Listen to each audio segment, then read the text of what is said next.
السلام عليكم ورحمة الله تعالى وبركاته. إخواني أخواتي، مرحبا بكم. اليوم قررت ندير واحد الفيديو في الدار ونتكلم تلقائي ونتكلم غير بشوية عليا، ما نبقى ندير المونتاج. حيت واخا غادي يجي الفيديو شوية طويل، زعما سمحوا لي الا جا فيديو شوية طويل، ولكن راني فاش كنسمع راسي كيتحط الفيديو ونسمع راسي، انا في بلاصتكم راسي يضرني، حيت طو طو طو طو طو طو طو طو طو بدون توقف. انا كندير داكشي باش الفيديو ما يكونش طويل، ولكن درت راسي في مكان المشامع المشاهد ولا المستمع. راه ما نخليهش حتى الوقت باش يستوعب داكشي اللي كنقول، يعني بزاف. 12 دقيقة ولا 15 دقيقة ديال طو طو طو طو طو طو بزاف. المهم كنت باغي ندير اللايف، ولكن المشكل في اللايف انا عندي هاد الوضعيه ديال التليفون ناعس، ما كتخدمليش في اللايف. وانا بغيت نبين هاد الصالون متواضع، وهاد الخير ديال الله. حمدناك يا ربي وشكرناك. علاش حطيته هنايا؟ الخبر في راسكم، لان شي ناس شي قوم راهم كيروجوا كيكذبوا على راسهم ان المغرب فيه المجاعه. انا انسان متواضع الدخل، متواضع الدخل. انا كنصور لكم داري بيتو كوزينه، تبقاو تبكيو معايا. بيتو والحمد لله مستورين والحمد لله. وديما واخا هكا، ديما على الاقل كاين زوج ديال الفواكه في في الثلاجه عندنا، زعما على الاقل زوج. راه كان التفاح اللي ما تتسالى، تمر راه باقي واحد الحبيبات ما بغيتش نحطهم، كلينا في رمضان. والزيتون تبارك الله، الزيتون كنوري لكم الزيتون، ها انتوما مرقد. هذا باقي ما مشرمل، شوف كيبان لكم، ها شوف الحبه قداش تبارك الله. شوفوا كاين زوج بحال هاد بحال هادي، كاين زوج راهم في الثلاجه.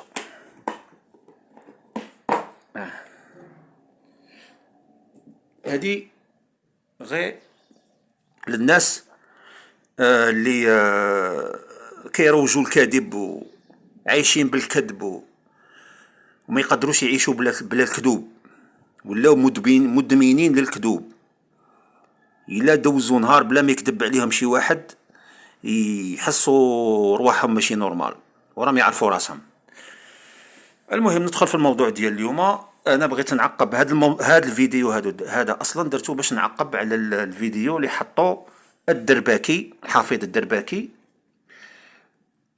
وانا كنت باغي ندير كيما موالف كندير، يعني كندوز المقاطع من الفيديو ديالو ونرد عليه، بحال جالس معاه وهو كيهضر وانا كنرد عليه.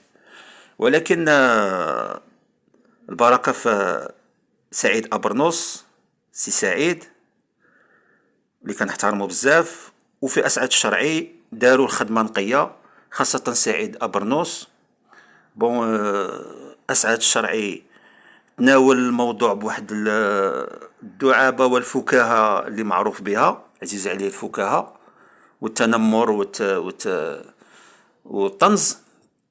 وسعيد ابرنوس واخا هو الموضوع ديالو، يعني الكونسيبت ديالو هو التكلم عن المستجدات والاحداث بنوع من الطنز والسخريه.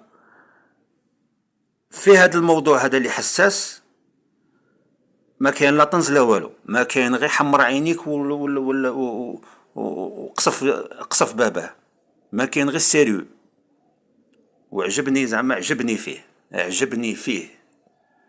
انا ديجا باش نوضح للناس راهم يسمعوا، انا بيني وبين الجزائر كاين واحد الورقه سميتها شهاده الجنسيه. هذا مكان، اما انا مغربي، انا اعتبروني مغربي. انا هذيك الجزائري اللي راني حاطها شي نهار غادي تطير. هذه جزائري تا مغربه. هي انا ماشي تا مغربت، انا مغربي من شحال هذه وما كنتش عارف، حتى حليت عليا واحد النهار. اصلا هما حلوا لي عينيا. انا كنت جزائري، كان عندي واحد الطرح موضوعي ومتوازن، واحد الانصاف. كنت عندي واحد الانصاف، ما دايرش بلي الجزائري احسن من غيره، احسن من المغربي ولا احسن من التونسي، ولا كنت داير كلشي بحال بحال.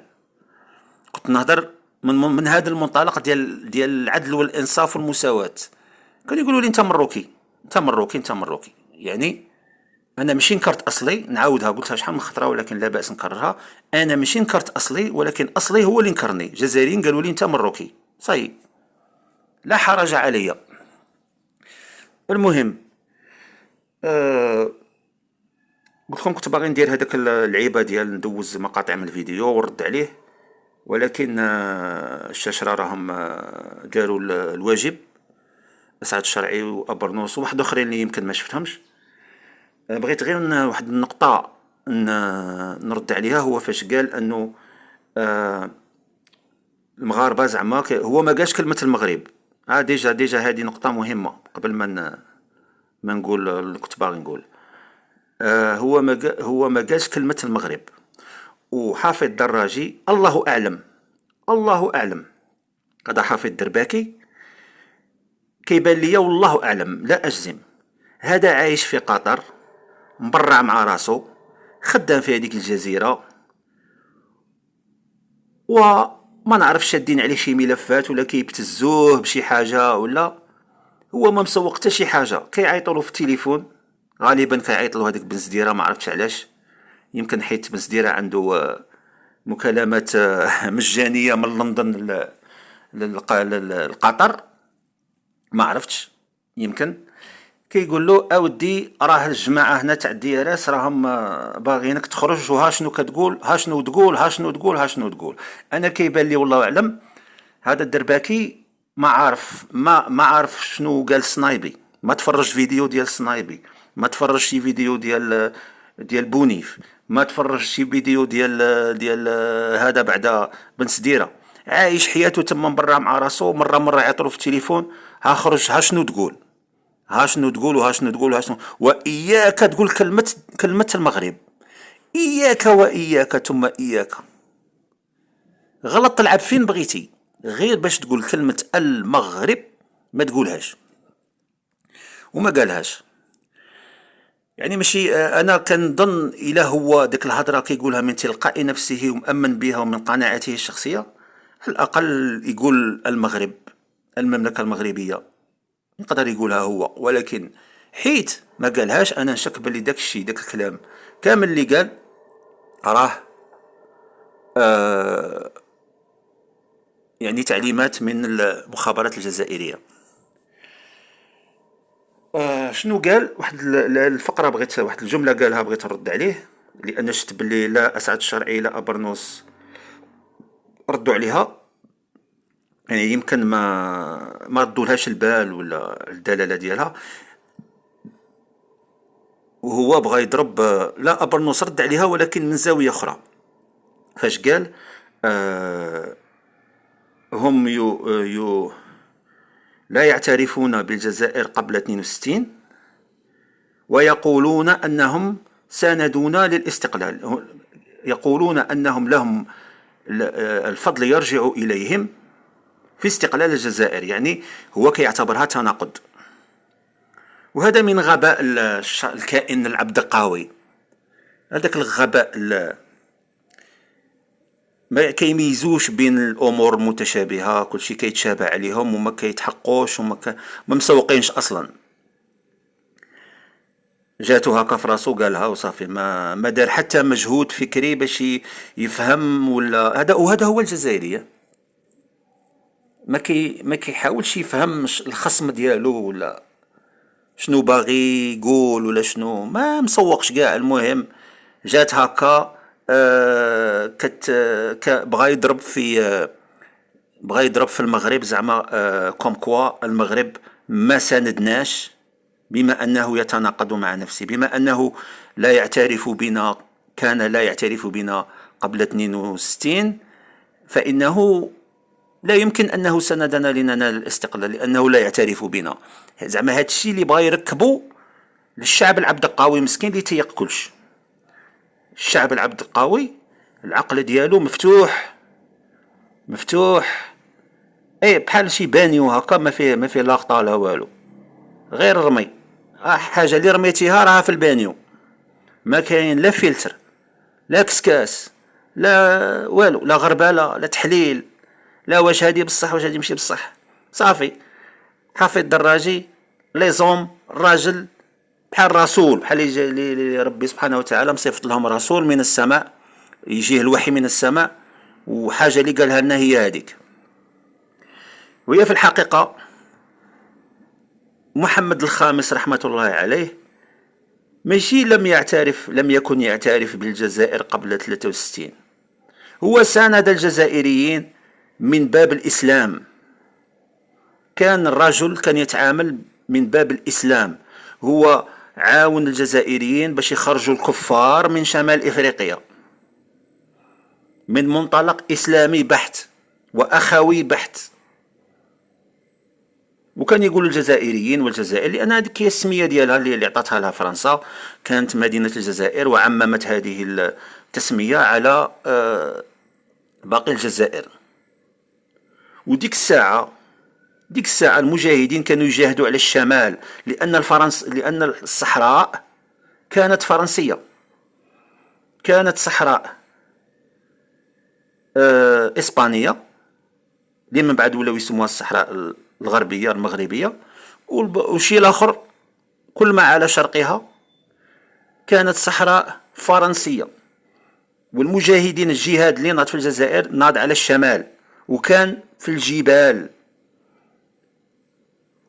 كانت حرب عصابات، ما يقدر حتى جيش في ديك الساعة لا في المغرب ولا في الجزائر ولا في تونس ولا في أي دولة عربية، ما يقدر أي جيش يواجه الجيش قوة عظمى فرنسا، شئنا أو أبينا، حبيناها ولا كرهناها، كانت قوة عظمى ولا تزال.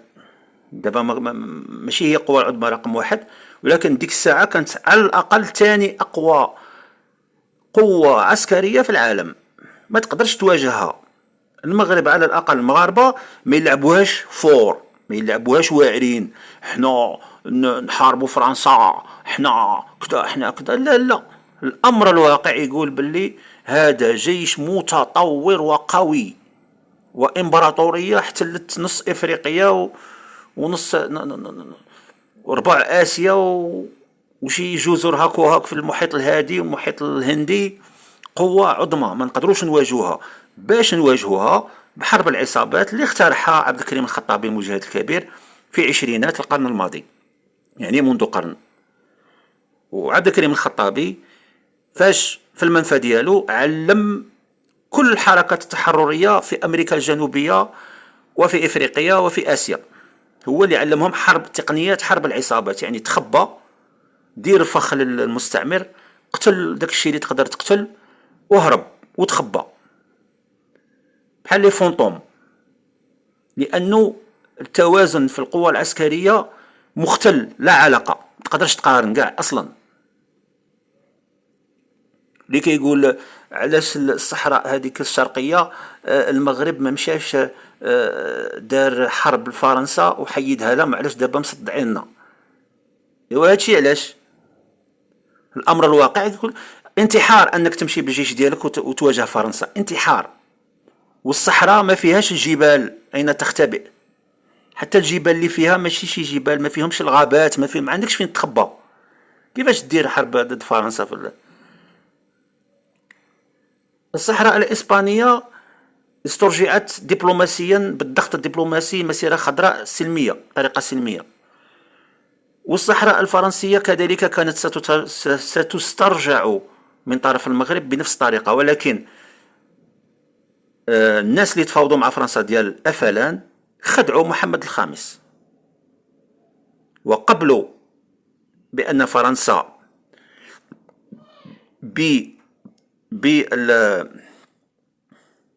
بالشراكة مع إسرائيل باش يديروا تجارب نووية وكيميائية في هذيك البقعة. يعني حنا ندوها، خليوها لنا ونقبلوا أنكم، حنا نقبلوا أنكم ديروا تجارب نووية. بينما محمد الخامس رحمة الله عليه كان رفض والرسالة ديالو لشارل دوغول راها كاينة موثقة حتى اليوم. هذا هو البلان، هذا هو التاريخ، هذا هو التاريخ الذي لا يغير، الذي ما تقدرش تمحيه التاريخ. جيب دومير، جيب اللي بغيتي، بردع به الشعب اللي داخل، ولكن ما تغيرش التاريخ. العالم كله يعرف التاريخ. من تحط الملف في المحكمة الدولية، المحكمة الدولية، راه ماشي يشوفوا دومير شنو قال، يشوفوا التاريخ الحقيقي. يعني راكم غير تخربقوا، راكم غير تبردعوا الشعب باش تربحوا الوقت، باش هذا النظام العميل لفرنسا، الخديم ماشي عميل، خديم منبطح لفرنسا يبقى عساس ديال فرنسا. هذيك الصحراء راه النظام الجزائري، الجيش الجزائري عسها لفرنسا لصالح فرنسا، لان فرنسا ما تقدرش ماشي ما تقدرش تواجه المغرب، تخاف على السمعه ديالها في العالمين، دافع هذاك الجيش الجزائري، دافع على الجزائر في المنطقه، لانها ما تقدرش تضحي بالسمعه ديالها عالميا وتتواجد هي تما في هذوك الاراضي، لانها امميا في القانون الدولي راها الجزائر دوله مستقله، هذه امام المجتمع الدولي. اما في الحقيقه ما كاين بو استقلال. هادشي اللي كاين. ومين كيقولوا دابا المغاربه، ماشي المغاربه اللي كيقولوا، راه ماكرون قالها، وكل الرؤساء قبل الفرنسيين قالها، والمؤرخين كاع قالوها، ان الجزائر قبل 62 ليس لها تاريخ كدوله مستقله. ماشي ما كان والو فيها، كانوا فيها القبائل اللي اصلهم من شمال افريقيا، كاين اقليه ديال كراغله وديال كذا كذا، ولكن اغلبيه من اصولهم من شمال افريقيا ولا من الجزيره العربيه، بحال تونس، بحال ليبيا، بحال المغرب. ولكن كدوله مستقله ما عندهاش تاريخ. هذا هو التاريخ. حنا علاه الجيل ديالنا شنو هو الذنب ديالو؟ ما عندنا حتى ذنب. العيب هو الاستمرار في تزوير التاريخ، والاستمرار في تزوير التاريخ. هذا ما كان، هذا هو العيب. من 60 عام كانوا قادرين الجزائر يصنعوا التاريخ. الحكام الجزائريين كون ما كانوش خدام فرنسا، كون راهم بناو دولة نموذجية مثالية، أحسن من السعودية، أحسن من قطر، أحسن من الإمارات، بالثروات اللي كاينين. لولا كانت الثروات تديها فرنسا، وماشي غير تديها الجزائر وتقسمها مع فرنسا، فرنسا هي اللي تديها وتخلي الشياطه للجزائر. هادشي اللي بان لي. ما يمكنش هذيك الثروات كامله ما دير والو منذ 62. الجزائر كما خلاتها فرنسا في 62 احسن وانقى وانظف وخير من الجزائر اللي راها دابا. وكاع الانجازات اللي نداروا ماشي انجازات، الرداءه. داروا اوتوروت تفتت بحال الكوفريط. كتعرفوا الكوفريط المغاربه؟ كوفخيت، هذاك الكاطو الطويل هذاك اللي كيتفرتت. تخيلوا اوتوروت كتفرتت، كتهبط. كاين واحد الطلعه في الاوتوروت في الجزائر، في ولايه البويره، في جباحيه، كل يوم الموتى معروفه. حتى الاوتوروت ولاو يسموها اوتوموت ماشي اوتوروت. وهي شرق غرب، هي الوحيده اللي كاينه في الجزائر، ومازال يتباهاو بها حتى لدابا. كيتباهاو كيفتخروا بالخوا الخاوي. والمغرب اللي عنده واحد الانجازات، حقق واحد الانجازات بدون ما عنده لا ثروات باطنيه لا والو، ما كانوش كيفتخروا حتى يجبدوهم من الجزائر، يقولوا حتى حنا عندنا ردة الفعل. وسبحان الله حفيظ الدراجي داكشي اللي قال، سبحان الله، بحال اللي كيهضر على المغرب. هو غير قلب، غير دار في بلاصه المغرب ديال الجزائر، وفي بلاصه الجزائر ديال المغرب، وما تكرش المغرب. هادشي اللي قال. وكون تحيد غير الجزائر، واللي ما يعرفوش يحسبوا مغربي، يقول مغربي، حيت داكشي اللي دارت الجزائر منذ 60 عام ولا ما عرفت شحال، هو كيقول بلي المغرب دارو،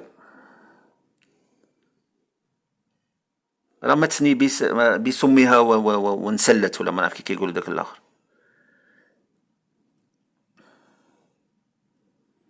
وانا كنقول لكم بلي هذاك المجتمع مريض، هذاك المجتمع الجزائري مريض حالة خاصة. شي ناس كيقولوا لي بحسن نية، يعني عندهم حسن الظن، كيقولوا لي الجزائريين حتى هما بحال كل شعوب العالم، فيهم ناس طوب وحجر، وفيهم المزيان وفيهم الخايب.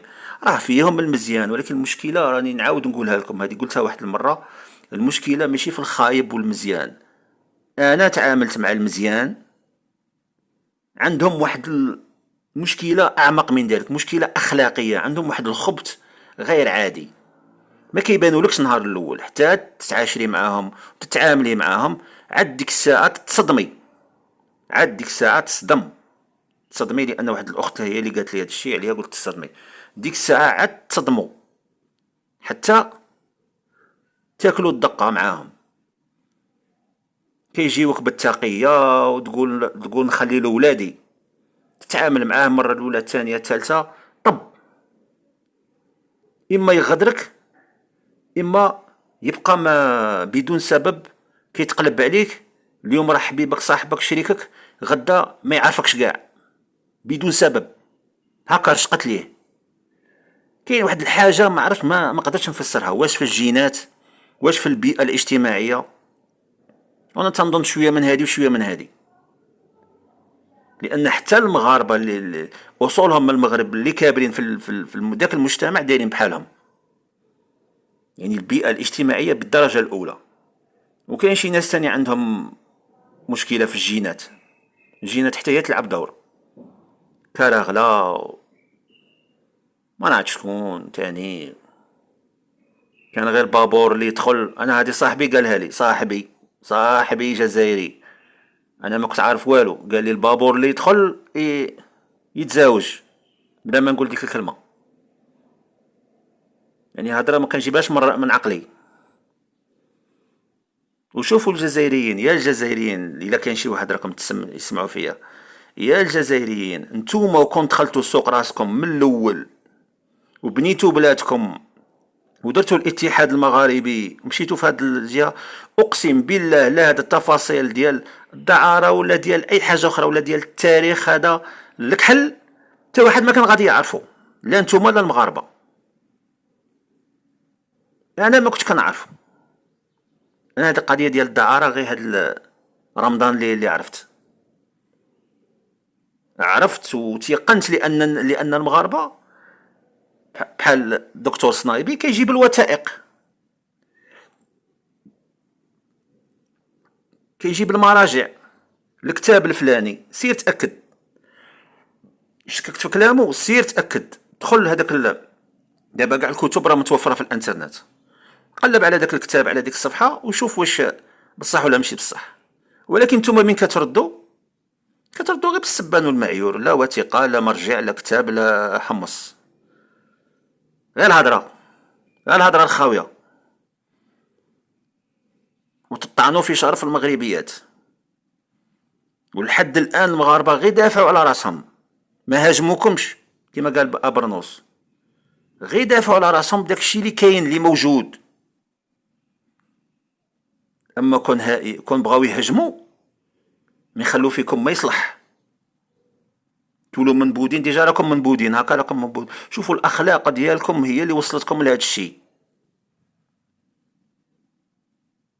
كما قال لك اللي ينبش يجبد حنش، اللي ينبش في التراب يلقى الحنش. نتوما اللي بديتو تنبشوا، ملي نعقل عليكم انا من 2013 وانتوما تضربوا غير في الاعراض وتطعنوا في شرف المغربيات. من مشيت انا للمغرب لقيت المغربيات اشرف ما يكون، المغربيات اشرف ما يكون، المجتمع المغربي انقى من المجتمع ديالكم. باش تعرف نتايا المجتمع نقي ولا ما نقيش، فيه دعاره بزاف ولا ما فيش بزاف، ولا من الهضره اللي تسمع تطيح الهضره في كل قنت ودوره، تقول كابرين في بيوت الدعاره. انا نعرف الانسان الفحاش هو اللي كبر في الفحش، كبر في وسط الفحش، وانسان اللي كبر في وسط نقي تلقاه ما يطيحش. هنا في المغرب ما تسمع تطيح الهضره حتى تنوض شي دبزه كحله، وماشي شي تطياح. في الجزائر شبيبه مقصره ناشطه وتسمع تطيح، ما يحترموا لا صغير لا كبير، يطيحوا بصوت مرتفع. في الاخير بغيت نختم بواحد الحاجه: لا يطعن في الشرف الا عديم الشرف.